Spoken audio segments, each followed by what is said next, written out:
مندی خالێک هات ji دووری مندی خالێک هات ji دووری دل bi êş bû bike derê pê reban dikir bi qêjîn wan me avêt bên derê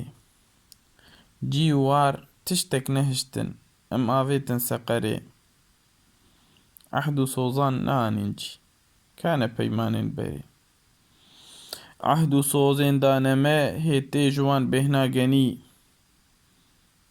tevê we mefaperestin rûyê we eynî tenî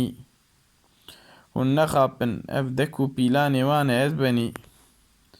carisin eyn û risin min daye we vê xeberê carisin tiştê ne tiştek ji bo wê me dikujin vaye çend sed sal e em bin pêbûne li me dimijin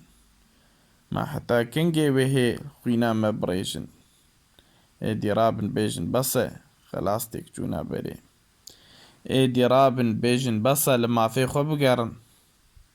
ji me pêvek kes nemaye yê ku li maf nagerin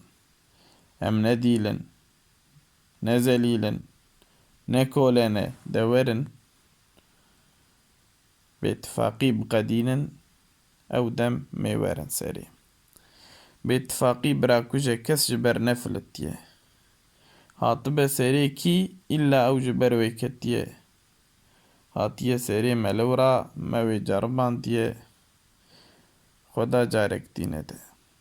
dîsa xalo çû rê û rê